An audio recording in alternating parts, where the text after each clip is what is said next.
Hi, y'all. Thanks so much for tuning in today for another episode of Business Unveiled. I am so excited for Leah Glover Hayes, who is CEO and podcast host of Her Story of Success. I can't wait for her to just share her journey with you all. We're going to be talking a lot about seasons of success and how you can enjoy the one that you're in while you're working towards the next level.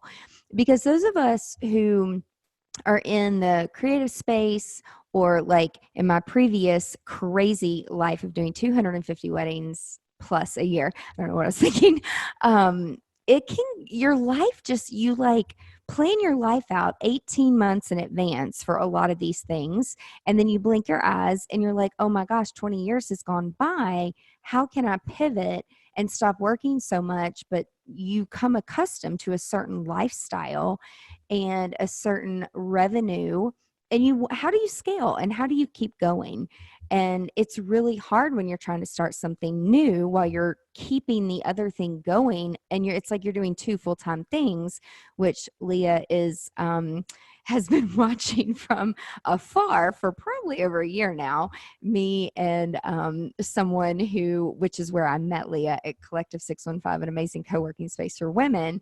And it's like feeling like you have two full-time things, but as women, we take these things on and we're in different seasons. And so I love talking about how to embrace it, how to be happy, and how to work towards the next level. So Leah, thank you so much for being here today.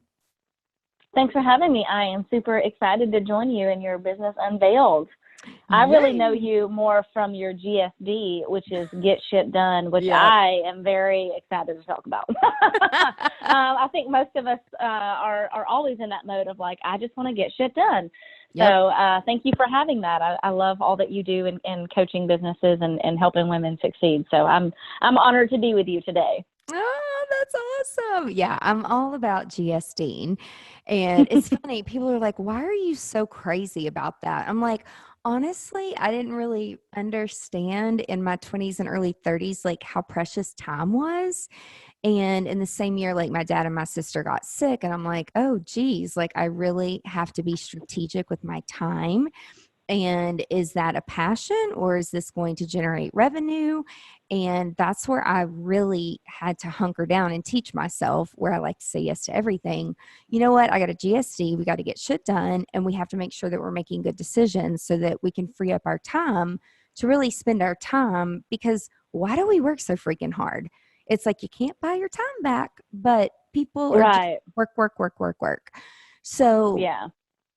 Before that's my passion. Yeah. Is like I'm more about like the anti-hustle. I like you because it's like, get shit done, but I'm not going to work 18 hours. I have the amazing husband. I have family and things that I want to do and spend time with and volunteer my time. So I like to get shit done and then relax or hang out with my husband. His love language is quality time. So it's like he needs me to be present when I'm there. Mm-hmm. So I think when I think of, GSD, it's being able to be present where you are and, work hard, do your thing, and then don't, right? Like take a break. Don't be on your phone. Like if you ever go out to dinner with Josh and me, we will not allow you to have your phone. I'm sorry. Like if you can't hang out with us for an hour eating without your phone being on the table and checking your watch and your text, like then I don't want to have dinner with you because it's disrespectful. Yeah, let's just hang out while we're doing it and then take your call afterwards. So Amen, I really value that for sure. Amen. So before we jump off and talk about Her Story of Success and how you started it and why you started it, take us back and share, how did you grow up? Where did you grow up? What set you on this journey to want to share this message via Her Story of Success? Welcome to Business Unveiled, the podcast designed to help you thrive in the creative community. Here's your host, events and productivity consultant, Angela Profit.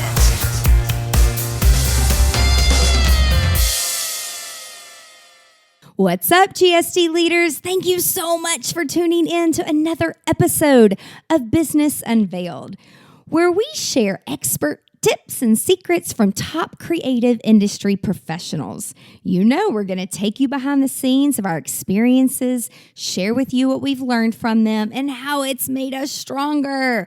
Because no one said it's easy owning a business, right? But it's a lot more fun when you've got a strong support team around you. And that's exactly what we do at GSD Creative.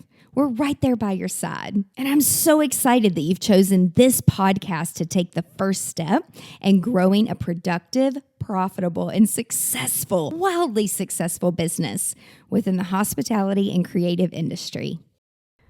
Today's podcast is being brought to you by one of my favorite platforms, Kajabi. So stop trading your time for money. Kajabi provides digital entrepreneurs an all-in-one platform which enables you to create a life of freedom on your terms, whatever that may be. Everything is housed under one platform. So there's really no need for multiple services. Kajabi really has all of the tools that you need in one place if you're looking for a home to share your knowledge and build online courses. You have a community of like-minded people with proven success in selling knowledge online, and the support with Kajabi is amazing. Give it a try today. bit.ly/AP Kajabi. Yeah. So I grew up in a tiny town in the middle of nowhere, and my parents had bought land. They were from Michigan and bought land in this random place in Tennessee, and thought, you know what, I want to get out of the city and I want to raise my kids in the country. And so in this small town, it was very like political, and everybody knows everybody, and everybody's, related, but not in an incestuous way, just in a, everybody knows everybody. So I always felt like, I always felt like this city girl trapped in the country.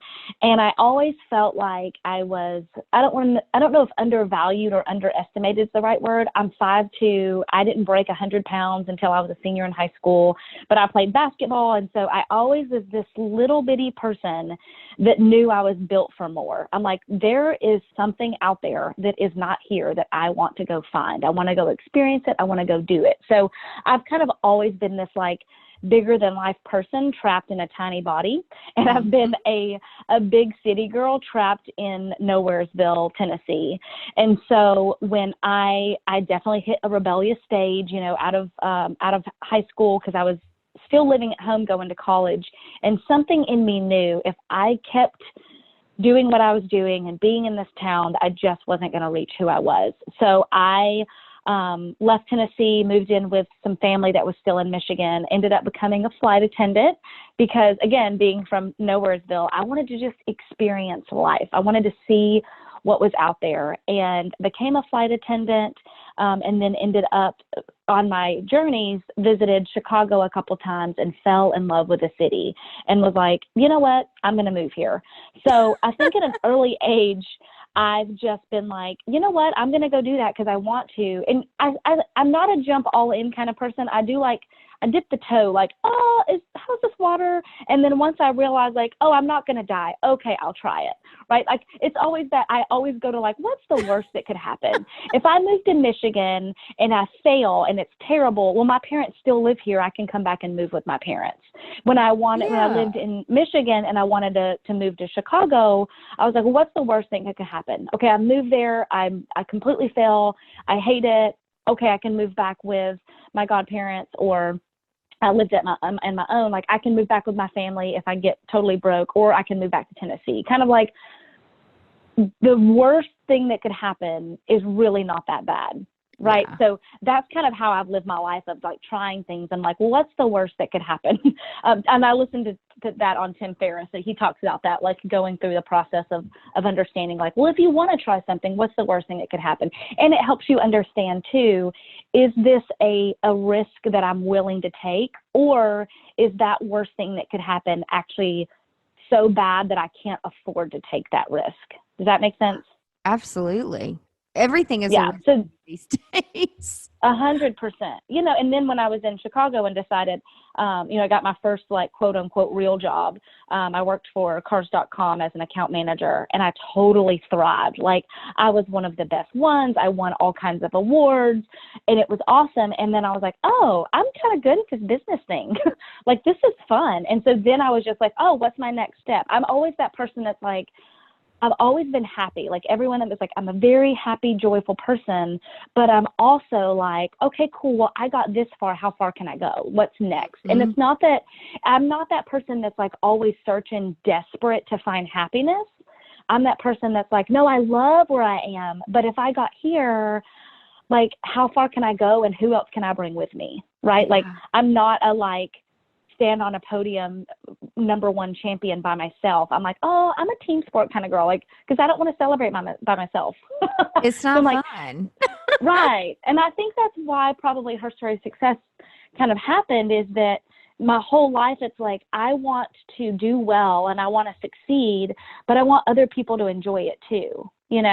That's just kind of been my MO, is like, let's just go after it.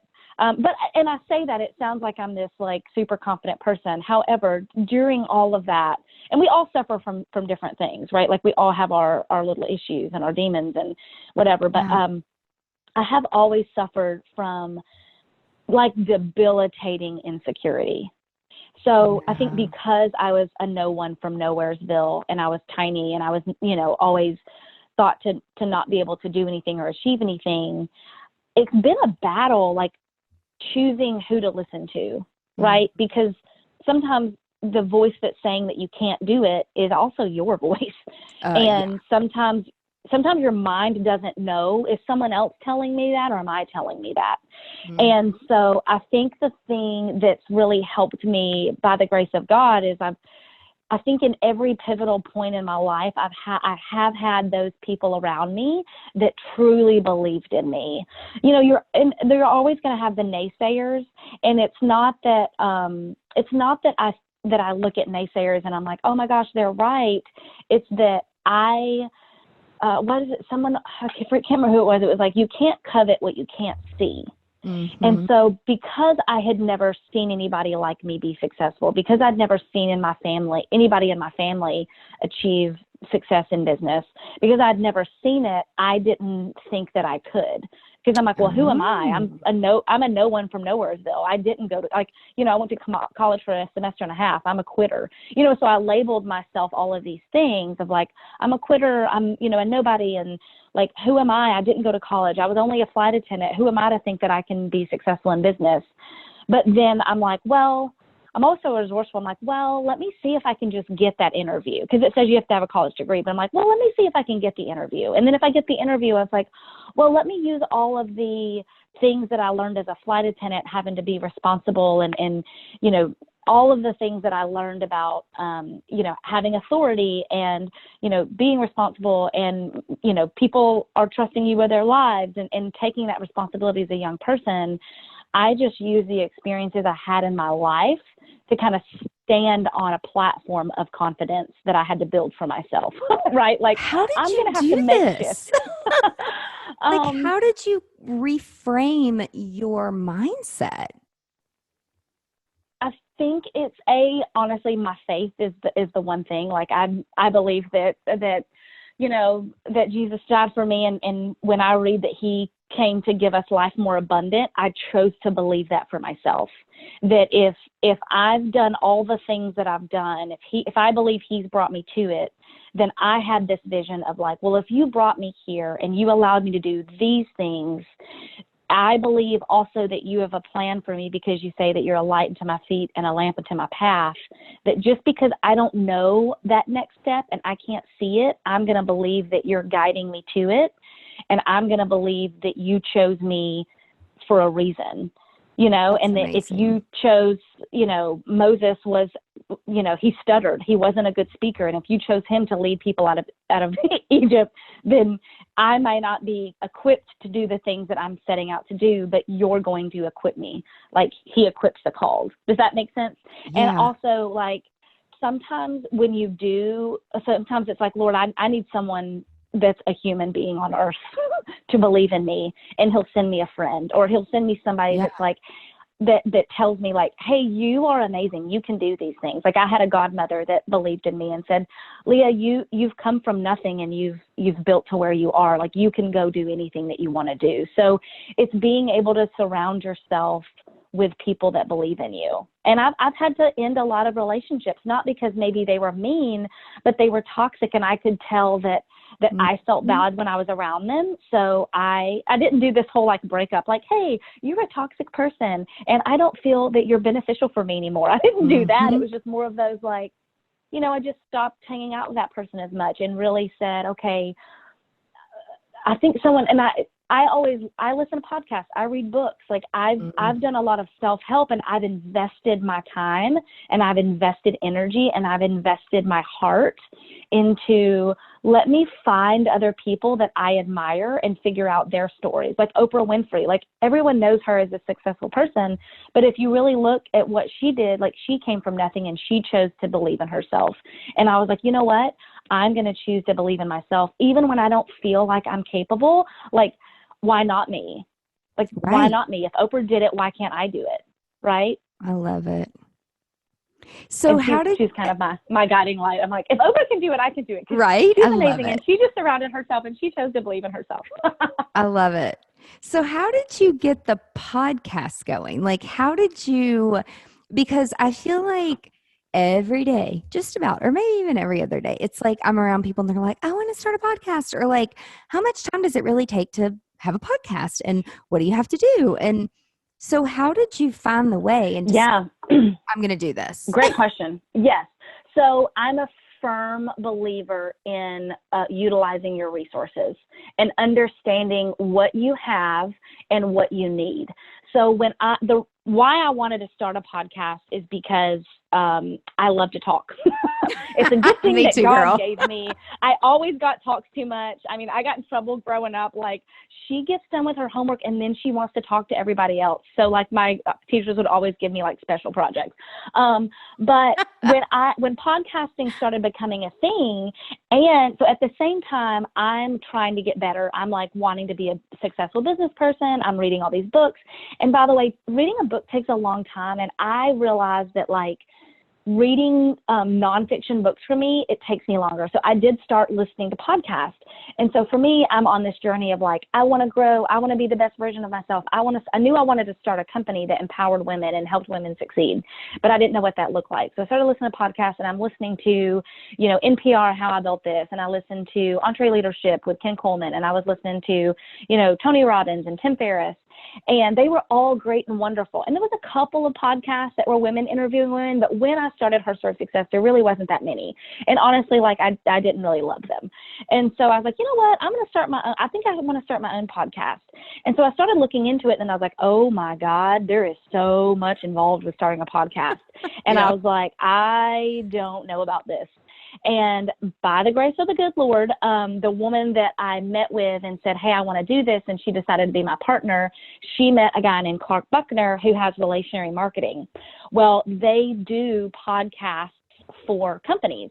So like business to business type stuff. And I wasn't really business to business, but he liked me.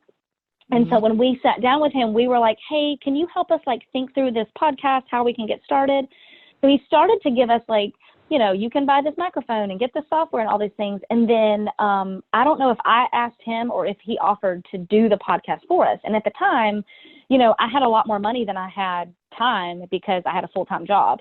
So I'm a big believer in outsourcing. Like, I don't clean my own house because I pay someone to do that because I don't, you know, want to spend the time. Not a good use of my time. I'm always like, what's gonna be the best ROI? And I thought, you know what? Instead of me trying to figure out all of these things, that I don't want to know the speeds and feeds. I don't want to know how to edit software or edit a podcast because that's not my skill set. I knew that would frustrate me. I found someone that could do all of the back end for me that I paid. And so literally it's a nice studio in an entrepreneur center in Nashville, Tennessee. And we would walk in, he's already set up. The guests sit down, we interview them, and we leave, and they take care of the back end. And so I'm all about doing things I'm not lazy, but I am doing things smarter, not harder, right? Yeah. So how can I do something that's the highest quality that I have to put the least amount of work into, up to what you can afford, right? So for me, it was a better ROI for me to pay someone to do the podcast for me than for me to do it myself. So what I did was find the guest, book the guest, interview the guest, and then they did everything else. That's amazing. Yeah. I mean, and like they wrote, and Ellen's mom, honestly, she was an editor. So she wrote our blog post. So like that's awesome. We found people, she had a cousin that built our website, right? So it's like, I didn't do a lot of the pieces that you see on Her Story Success. That's not me doing it because that's not my skill set. Yeah. I found someone to write our blog, someone to, that does the social media, that does that takes the pictures, because I'm not good at it. And I care more about having a quality product than me working 18 hours a day trying to do all of it myself. Well, and at least you get the fact that you can't do it all by yourself. Mm-mm. And I mean, you can, but then, then you become a master at distraction and things that you're stuck doing that you don't like doing. So why the hell are you doing in the first place? And it's just like, my mom doesn't understand why I get blowouts and why I would ever think about Ubering downtown when I have a car. Like, I can make money while I can spend $40 and make 4,000. Like, why would I take that time? Exactly. It's a mindset. It really is a mindset of thinking smarter, not harder, and just thinking differently. Because a lot of people. Well, and how many businesses do you work with that you consult? And it's about helping them find the tools and resources for them to be able to get the most value out of what they're doing. And if in any business owner, every business owner is outsourcing something, right? You're outsourcing something in your life. And so learning how to outsource the right things for you in the right season is huge. And that's something that, like, when you work with me, because we've talked about you helping me with my business and being a consultant for me. There's a ton of things that I want you to look at that I'm doing, because I'm always in this constant state of like, what can I do better? And I look at you as a mentor because truly, you've had multiple businesses over the last few years. And so I realized that, okay, cool, I've had this podcast for 2 years. I've been full-time in my business, which is does marketing for large organizations that are trying to marketing to women for companies and industries that are, male dominated and have this male feel, that realize, like, listen, there's a lot of good white middle-aged men out there that realize that they need to change, and I'm that person that's going to help them. So that's what I'm doing with Her Story of Success, is meeting with companies that are trying to market to women, that are looking at, hey, internally, what do we need to do for our women? There are good companies that are out there trying to get better, and I want to be that person that helps them do that, because I want to make money off of it and do it the right way and get them the right. So as I'm growing my business, I'm looking for business consultants and business coaches that are going to help me say, okay, Leah, cool, you've not led a company this size, so here's some things to think about. I think anything that you do in your life, it's all about getting help, getting guidance from people. At the end of the day, like, you can probably tell me some things and I might agree with, 60% of it, but then there's going to be certain things and it's like, well, I hear you and I'm going to take this part that you're doing, but this other thing, I'm going to make it my own way. So it's that balance of, like, getting guidance, learning from others, and making it your own. Absolutely. I'm sure you see that all the time. Well, and the thing is, especially from a marketing perspective and a psychology perspective, like, a lot of people, they buy from people they like, and you form your own way by your past experiences, your morals, your values, how you were raised, or worse, like how you were not raised, and how you never want other people to experience that hurt and that pain. And so it's just, as much as I love automation, and like, I'm actually getting ready to go do a talk on just artificial intelligence and trying to reframe how, people say older people are afraid of it. I'm like, most of our clients are over 50 because they know they need to become aware and educate themselves. Mm-hmm. But automation and robots, it's never going to take the place of knowledge No. and sharing and feelings and emotion. And people buy from an emotional experience. And so trying to get people to understand, talking about outsourcing, that automation can be a lovely tool to help you gain more time back so that you can do other things and build a bigger business. So I know one thing for you is just mentorship and how to Huge. audit a mentorship. And so what is that like? What does mentorship mean to you? And what is the auditing process? And I'm glad that you said that, because mentorship is, to me, that had been the biggest thing in my life, because, the majority of women that I interview, they learned how to work hard from their dad. And I love my dad, but I've never seen him work hard. Like, he just doesn't at all. And I've seen my mom work really hard, but she has a complete scarcity mentality. Like, she still thinks that, like, being, financially successful is, like, sinful. And so I've had to fight that my whole life. So I was lucky. My youth leader at church was my first mentor. And of course, you don't realize it at the time, but he's the first person that looked at me and said, Leah, you've got to have discipline, direction, dedication, and determination to get anywhere in life, and kind of help me see that. And so from him being that first mentor that really saw me as me and said, there's something in you that you can be successful. Now you have to do these things. You've got to, figure out what discipline looks like for you, because I've thought that my whole life. I'm a very free spirit. But so from that, and then as you get older, I started to realize, you know what?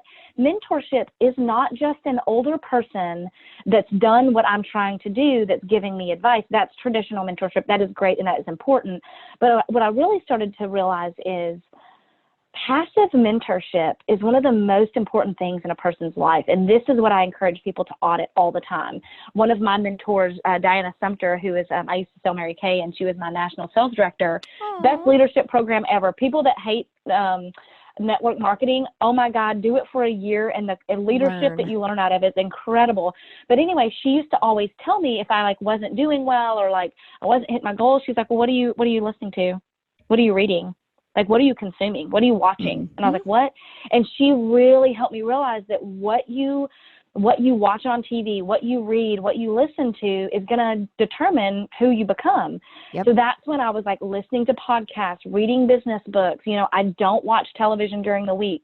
My husband and I watch it on a Disney movie on Sundays to just be in a good mood. But I really started realizing the things that I invite into myself through my eyes, through my ears, right, through all of those things is going to determine my thought process throughout the rest of my day. So I started auditing what I listen to, the podcasts I'm listening to, the books that I'm reading. And then when I looked also at mentorship, I thought about, peer mentorship. You hear all the time, you become the 5 people that you hang out with. And yes, I would love to hang out with Beyonce and Oprah and, all of these amazing people that I look up to, and Sally Krawcheck. And, but the reality is your friends also matter. So I just, like I said earlier, when I had to look at, who am I spending time with, right? What do those friend groups look like? And even I do this Bible study with a group of girls, and that's one area, but they're all in a very different stage, and no one's in this stage that's like I am, that's I'm trying to change the world and be super successful in business. So I have different groups of friends for different needs. I've got my spiritual group. I have, my group of girls that I work with that we're all building businesses and, working really hard to succeed. And then I have my husband's honestly one of my best mentors, because we're both. And I think this is really important when people have spouses. It's I think it's really important to communicate where you are in your life, where you are in your business, what your next step looks like, where they are in their business, what they're trying to achieve, what their next step looks like, so that you continue to grow together, and that they can also look at what you're doing and give guidance and advice. Do you know what I mean? I think that people a lot of times don't don't look at their spouse or their best friend as that person that you can really look at and say, hey, here's where I'm trying to go. And for example, the other part of mentorship is I want everyone to hire a coach. There is something about exchanging money for value that will change your life. Mm-hmm. And so when I hired a coach, I hired Christine O&L, and it was, honest to God, the most money I've ever spent in my whole life. It was like this, one of those, like, what's the worst thing that could happen? It was like, I'd be out a lot of money. And so it was the most money I ever spent. But I knew I was ready because I went through, I knew I wanted to hire a coach, but I thought that I wasn't disciplined enough and I wasn't ready. So honestly, I signed up for a Fit Females program. It's a workout thing. It was over 6 weeks, and you have to do workout 3 times a week and have a super regimented diet. And so I did that to prove to myself that I was able to do things that sucked for no reason, right? That I could do hard things that sucked for no reason. And so once I did that, I hired my coach. I spent all this money. And as I was going through it, she asked, she's like, you need to figure out what's the one thing that's going to hold you back from success. And so instead of me answering it, I went to my husband, because who's more invested in me becoming successful than the person married to me, right? Like, he would love for me to be a sugar mama, right? Or, but like to make as much or more than him. Mm-hmm. And so he said, Leah, I think your anger issues is what will keep you from success. And like, that's kind of surprising, because like, well, what do you mean? And so he helped me see that my anger issues and the way that I like get upset about things and lose my cool. He's like, if you have a team and you do that in front of them, then they might lose respect for you. And he's like, and if you lose their respect, then you lose everything. And so with this business coach that's helping me figure out like how to become how to go from employee, because I hired her while I was still an employee, to go from employee to CEO, like I had to become the person that can be that CEO, and she helped me do that. And so she helped me really work through anger issues and develop some systems around dealing with anger, instead of these like big business things. You would think it'd be like, oh, you need to do this and get this process in place. But for me, it was really about learning how to deal with my anger, so that as I'm growing a business and these big things that come up, that I'm able to handle them and not lose my cool. Isn't that crazy? Do you know why you have, or like your husband calls it, like anger issues? Like, did you ever have experiences like growing up as a child, or figure out yes. why yes. you get angry? Like, I mean, I can go from a 1 to a 500 real quick. Oh, yeah, you're like it's just me. the way I was raised. Oh, we're friends. Yes, I go, and I hope this doesn't like trigger anybody, but the word that I use is I do get this kind of like, I use the word psychotic, but I'll just say like this really, like I get enraged really quickly with a very short fuse. Yeah. And I do like I love my dad. My dad's a good dad. He was really good to us, but I think that, he has a very bad temper, and he was never like, like physical, but like just, I realize now it probably was emotional abuse that we went through. Yep. And anybody that knows my dad, like he's good. I love him. He is a super sweet man. But I think going through that, just in your home, having someone yell so much and get so angry and cuss, and I didn't realize that it was traumatic, because it was just part of life, right? And so now I'm realizing like, oh wow, that does affect me. And so honestly, going through premarital counseling before we got engaged, and our pastor made us do these like workbooks, and he was like, well, he made us both sit down individually and be like, well, how did your parents communicate? How did they fight? How did they make decisions? And really laying that down beside Josh's and seeing like, oh, your love language is words of affirmation and quality time, and your parents never yelled. And so I realized, oh, I can't bring this into my marriage. And so doing that with him helped me realize, oh, if I can't do that with you, I bet I shouldn't do that in other areas of my life. And so I think this whole process of us like being married and going through these things helped me realize like, oh, I need to change my demeanor in this way to be a good wife to you. But also, wow, that's going to help me in business, because I can't yell at people in business. Like I can't yell at people that I work with, because that would be very damaging to them. And so other people don't really see it, but I still have those. So that's not something that you can quit in a year, right? Like that you're just going to like, okay, I have anger issues, I'm going to stop now. Right. So it is a process, and it's, you know, something that we've worked on in our marriage, because if I yelled at him the way that my dad yelled at my mom or us, like we wouldn't have a marriage. But that also helped him to see, if I yell at anybody like that, I'm not going to have a good business, because you can't do that in business, right? Because I'm known for being a joyful, happy, nice, fun person. How much would that damage my brand and who I am if I end up yelling in front, you know what I mean, in front of people? So that's kind of important. And it's not that I'm being dishonest. I'm working on myself. It's a process of getting better, right? Yeah. And like, I thought that it was just normal. Like the way my family, I did too. I mean, I thought it was normal. It was like, pass the fucking salt. You know, it's like we're all talking to each other. Like, that's just normal. And so one reason, like my mother, when she was born, my grandfather was deaf. And so she was loud as shit from that.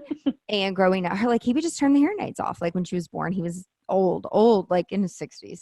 And then my dad was like this undercover drug cop that like worked in this super like high risk, just around all this crazy stuff. And it's like, you don't really understand it until like you're an adult. And it's like, you did what? And I'm like, Mom, how did you stay married to him for so, like, that's so dangerous. Like, what the hell?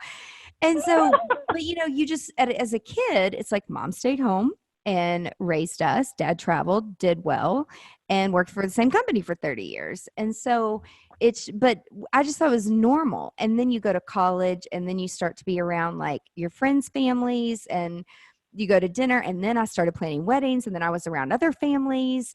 And then I'm like, I think our family is a tad bit A, loud, B, dysfunctional the way we communicate. And so I had to get a lot of like counseling and coaching to understand how to process information, because no one ever taught me that.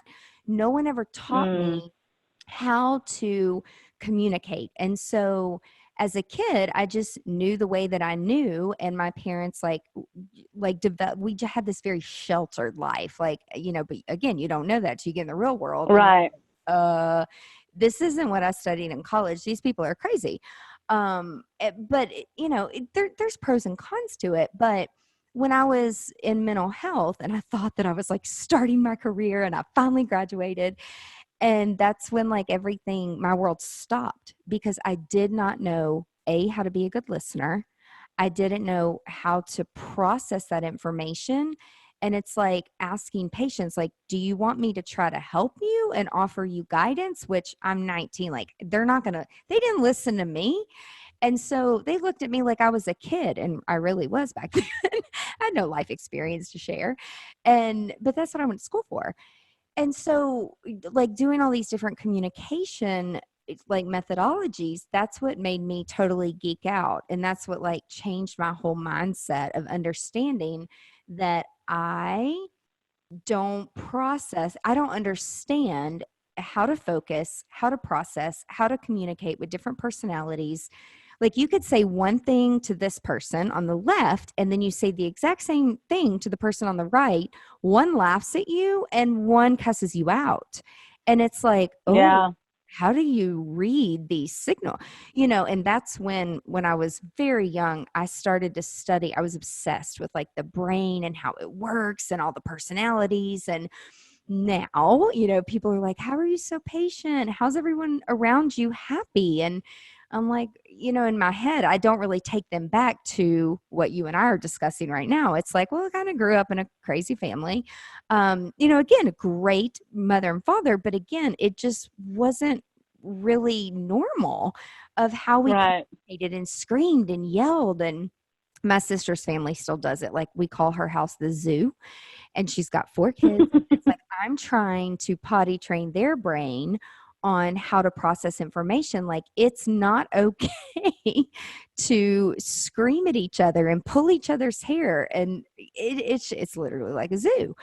And me and my brother, now that we're in the entrepreneur community and the world, and we have learned different skill sets of how to deal with people and how to run a business and how to communicate with people, and then being able to share that with other people where they don't know what they don't know because no one's ever told them. They don't teach us this shit in school, right? They just don't. Right. Even though my degree was in psychology, they didn't teach me as a student how to understand and how to focus and customize the message the way the person in front of you needs to hear it. And Yeah. so that's why I asked, because I mean, like, I was with my mom the other day and she's like making coffee in our hotel room, which literally, you want to make me mad. I hate the smell of coffee. Like, I'm not a coffee person.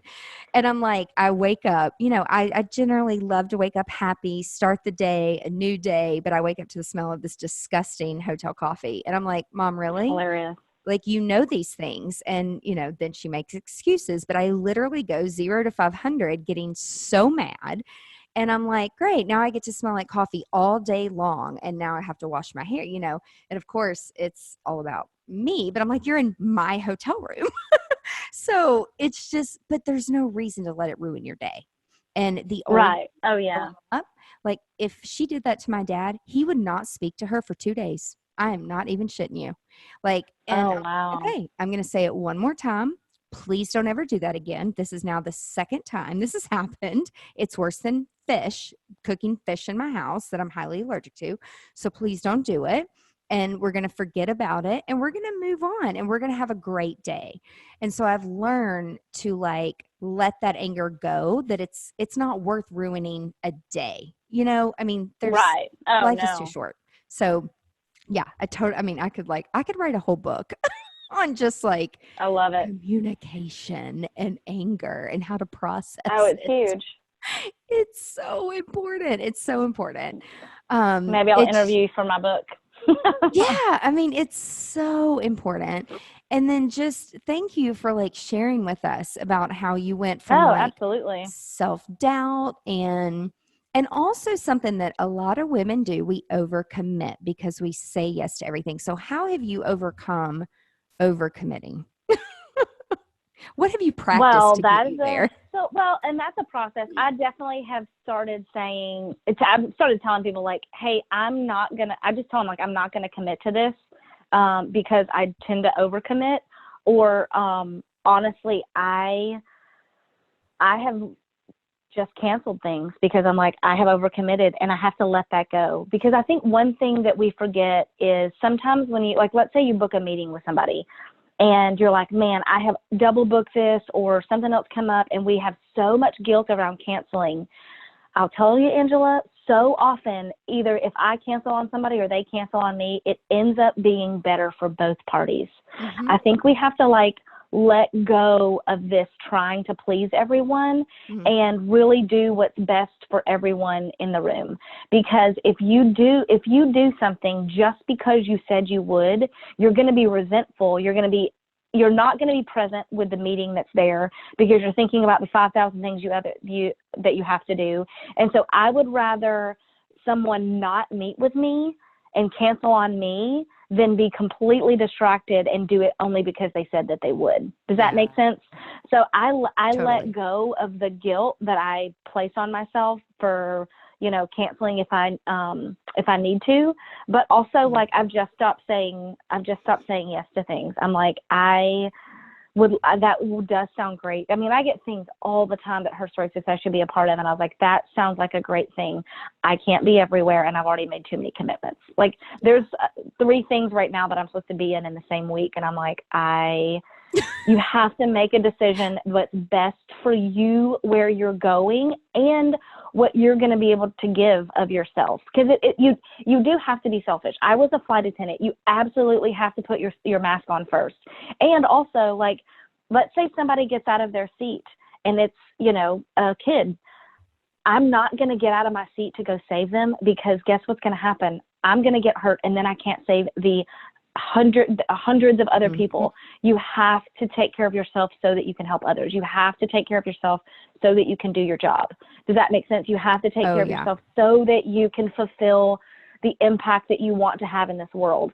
So when it comes to overcommitting, when you overcommit, be honest about it and apologize, but don't allow other people to guilt you or to place that guilt on yourself, right? I mean, like, the reality is other people can fill that in. So sometimes what I do, like, let's say I have overcommitted and I've committed to do something for someone, then I try to fill in that spot. I'll say, you know what, I can't do that, but here's this other person I think would be a perfect fit for it.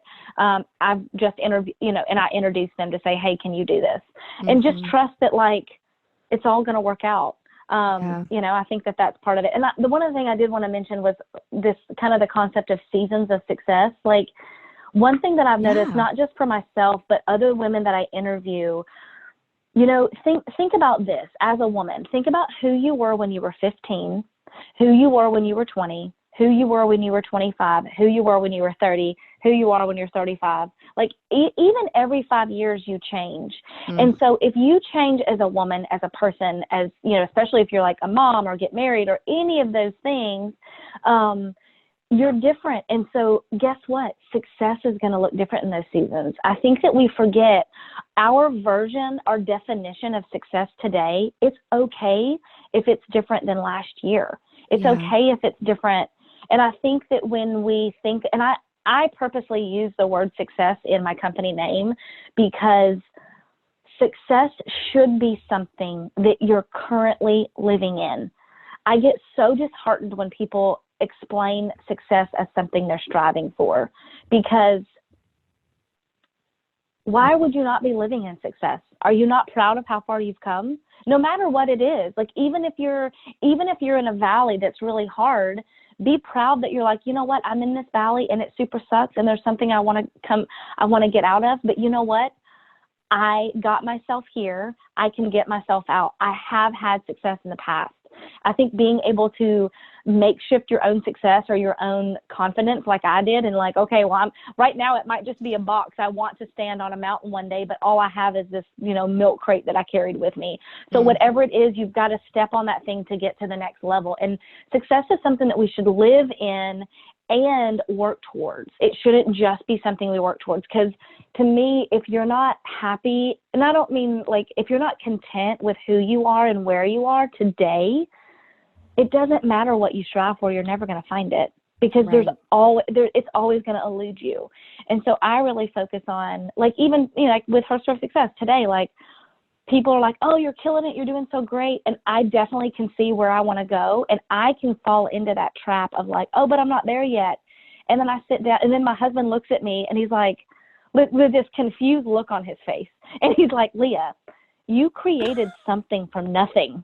Like, it doesn't matter that you're not where you don't want to be. Like, you have something. It is a company. It is a podcast. You have 50 episodes. Like, you might not be where you want. And so I still have to be reminded. So I say that to say, define success for you today and where you want to go, but make sure that your definition includes that you're living in it today. Does that make sense? Yeah.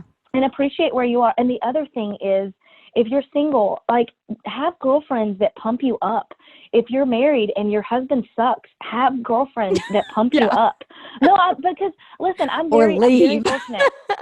Or leave. Listen, like, you've got to be with someone that you know, like, it's so important to be growing with someone. And, Josh and I didn't get married until, to me it was kind of early, but like, we got married at 30. Our second date, I was like, here's the deal. I know what I want and I know what I don't want. And I'm not going to date somebody for 5 years before I get married. And I'm only going to be with someone that I want to be with, not someone that I need to be with. And I can't be with someone that needs me. So if you rely on me for happiness, like, this isn't going to work. I mean, like, that whole, like, How to Lose a Guy in 10 Days, or like, that was me. I love that movie. To be like, you're going to know all the crazy before we get started, because I'm laying it out there. But we've also grown together. So if you look at where we were 7 years ago when we got married, oh my God, financially, like where we are, like in our headspace, we are both so much further along than we were 7 years ago because we take responsibility for ourselves and what we're doing, but we also encourage the other person and say, you can do this. You're doing great. Here's where I see you. I think it's important to have people around you, surround yourself with, like, this is where I see you. You know, that I see you growing into this person. And a lot of people are like, well, how do you find a mentor? And I'm like, be one. Find somebody, like, you know, when I met you, I'm like, oh my gosh, you're so amazing. I want to be in your life. So I kind of have stalked you and like been like, hey, I admire who you are. I want to be in your life. So I want to be that friend to you. I want to tell you why you're amazing. I want to tell you all the things I see in you. And guess what happens? In turn, you do it for me. Absolutely. I think we need to look at like what we're willing to give when we look at what we want to receive. Absolutely. This has been so much fun. I could talk to you all day. I know. Well, we do. It's so fun when we meet at Collective 615. So, yes, you're amazing. I love what you're doing. I appreciate the way that you're investing into other women, and I appreciate the way that you've invested into me and Her Story of Success. And I'm looking forward to both of us growing our podcast and our businesses alongside each other. Yes, this has been so amazing. And yeah, I don't know why and again, this goes back to not teaching young kids how to lift each other up and how amazing it can make you and someone else feel versus like picking on people and bullying people and having a hidden agenda. And you know, my parents raised me, even though we yelled a lot, my parents were like, you are nice to everyone. You smile, you treat everyone with respect. I mean, I was a good kid with good manners. Now at home, you know, people that would come over, again, they're like, why are you fighting? I'm like, we're not fighting. This is just how we talking. talk. Same here. This like, is you guys are really loud. Yeah.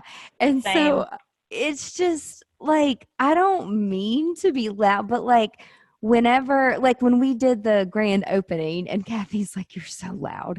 And I'm like, I know, but like, and of course I don't want to disrupt the other tenants, but at the same time, it's like, I want to celebrate like all of our founding members. And like, it was a very exciting day. And like, there's other people around, they're like, keep it down. Shh.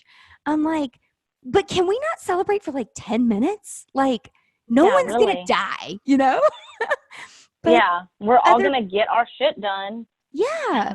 It's just like other people can join in who want to feel that happiness. And then the people who are jealous or are like not in the mood, like they can go to the other end of the building, you know? It's just like typically you attract what you put off. So like somebody gave me like a little heart candy for Valentine's Day and I'm like, opening and eating it, and it has like a little message inside. I don't think she did this on purpose, but it said something about like your tribe is who you surround yourself with. And I was actually at a conference about focus. And so it's like, you know, where I'm sitting right now today is exactly who I want to be around and like my tribe and these people around me teach me how to focus, how to be a better business owner, how to be a better leader, how to be a better daughter, a better aunt, you know, all of those things. And it's, I wouldn't want to be anywhere else right now. Now it took a few years to get there and getting rid of some energy vampires and, you know, you would think hurtful relationships, but honestly, like once I got rid of the energy vampires, there were no tears shed like at all. Right. And like two people in particular a couple years ago that I spent a lot of time with, you know, I think that they were when one girl was like, you know, I'm going to move on. I just, you know, I'm not in the right place right now. I need to grow. I'm like, I'm so proud of you. Spread your wings and fly. Like, I'm so happy for the time that we had together and how we help people grow. Yeah. And she was like in shock. She's like, you're not upset? I'm like, why would I be upset? And she's like, well, what are you going to do without me? I'm like, move forward. Oh my goodness. Like, And then Yeah. it was this whole thing spiraled where she thought I was going to be like begging, like, no, please don't go get another job. This, and I'm like, that's not me. I mean, you've known me for 6 Right. years, and like, you don't know that like everybody has a season. Like, do you listen to Jay Right. Shetty, the Yeah, I Indian love monk him. guy? Yes, he's One of great. my favorite videos where he's like, people are like roots, like a tree. Roots, you've got your branches, you've got your leaves, and then you've got seasons. And when it's winter, the leaves fall Mhm. off. And when, you've got limb branches that break off. And he's like, it's okay. People are going to come in and out of your life at certain times in your life. But you're always going to have your roots, which usually it is your family or a spouse or a partner Mhm. that end up being your roots. They're there, good, bad, no matter what. When you need them, they're there. Those are your rocks. So That's a good point. yeah, I mean, I'm like you. I listen to all these like super business but slash nerdy things that help me process information because I wasn't taught, and it definitely wasn't practiced in my home where I grew up. And so now owning a business, I can control the type of communication I practice, and I can control how I treat people internally and externally, which is going to guide the people that are working around me and with me and for me how to treat other people. So having that Yeah. impact and knowing you're being watched, not judged, but watched on, let's see how Angela handles this. 90% of the Oh time, yeah. I'm like, no one's dead. It's a process. Now, if I haven't had any sleep and you're making coffee or cooking fish around me, I might blow up a little bit. Yeah. Like I might actually lose it. Yeah, I might lose it. And that's another thing. Before we even started this podcast, we were talking just about like, it's so gross in Nashville and like the weather's nasty. And like, we, again, as women, like I used to work 3 days straight. I wouldn't sleep. It was like the most unhealthy thing that I ever did for years.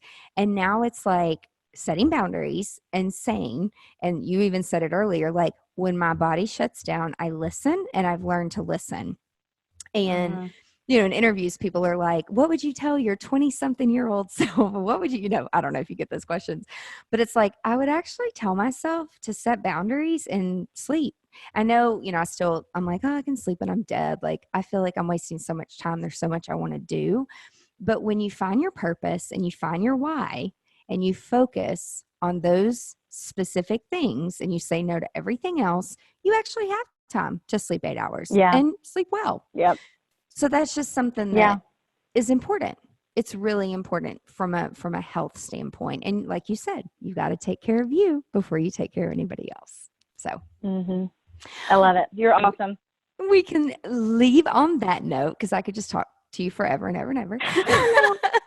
But thank you so much for your time today. How can people connect with you? What is the best way? Obviously, you guys go over to Leah's podcast and subscribe and start listening because she Yes. interviews lots of amazing people. So how can they find you?